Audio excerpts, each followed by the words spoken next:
Hi there, I'm Matt Keene. Thanks for visiting Creating a Future We Want, the Our Learning series. Let's see, what should we talk about? Uh, Before we had children, there were two of us involved in that. And now there's two children, a 5-year-old and a 9-year-old, and they're both girls. And of course, they're amazing. Before we even had kids, though, I met some folks who, what they called homeschooled their children. Sounded super weird. Maybe they were a little weird, but who am I to call anybody weird? So, I was very curious, asked a lot of questions, learned a lot about why they did it, met other people who were doing it, and quickly was in the category of, So, once we had children, we started talking about homeschooling. And none of the reasons why other people were doing it were the center core of the reason why we would want to do it. In other words, our children not go to public school or private school or formal education in that way. And when we would tell people that, oh gosh, we think we want to do this, we get a lot of funny looks. Well, we started doing it before COVID, and people gave us all those funny looks prior to, but then after COVID, people were like, hey, you said you were doing this thing where your kids were home all the time, and they were doing their schooling at home, and what was that all about again? Wasn't so weird then, was it? So anyways, a lot of people do it for religious reasons. Well, I think everybody's religious about a lot of things, but spiritual religion, or that we hate schools, or that we're just weird, and I'm like, of course, and that we think we're way better than everybody else, and that's why we do it. Totally nailed it. We do have to be aware of all of those reasons and whether or not they apply or how they do and what risks we are put at by assuming or not examining those assumptions. But none of those were the core reason. It wasn't really about us being against anything, like, oh, they don't teach this in school, or oh, they do that, or that's this way or that way. It was less about like avoiding something and more about creating something, generating more of something, creating more of something, like directly going at the creating more well-being, more health. So that's sort of one mindset. It was less about less harm and instead about more good.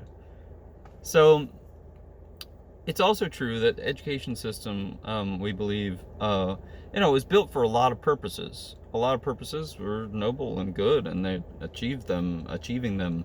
Many of the purposes were not so much, become a global superpower, whatever it is. Not my purposes. It's the education system wasn't built for my well-being explicitly, or the well-being of our children. It wasn't built for the well-being of humanity. These are some of our values. It wasn't built to honor my values or the values of our family. Also believe that, like, the notion of the children being with the parents, it's a natural thing, evolutionarily a natural thing to be together.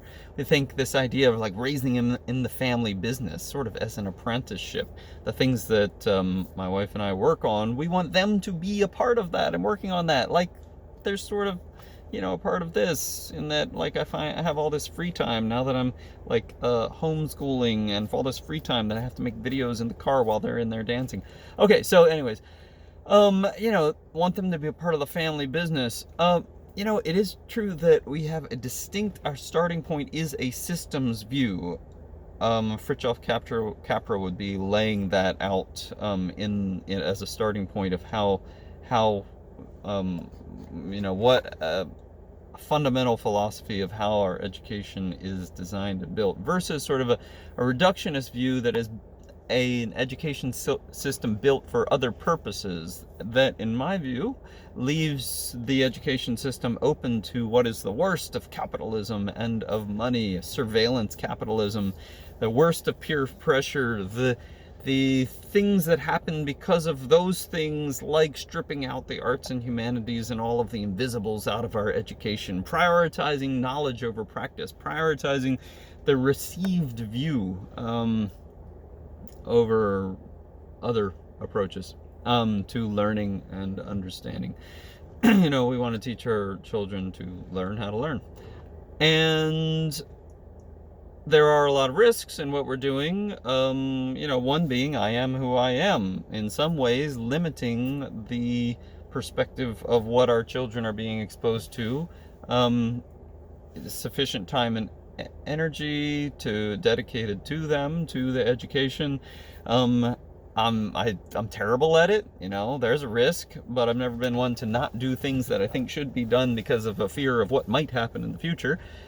Values that were very important to us about why we do it. Wanted to be mobile and moving, adaptive, flexible, honor the cycles that were important to us, cyclical that in a way that honored our values, be able to be interdependent with our learning and our surroundings and the things that become important to us, and choose as best we can how to include diversity in our education. So I'm Matt Keene. Thanks for visiting Creating a Future We Want, the Our Learning series, and why we chose to facilitate, manage our education.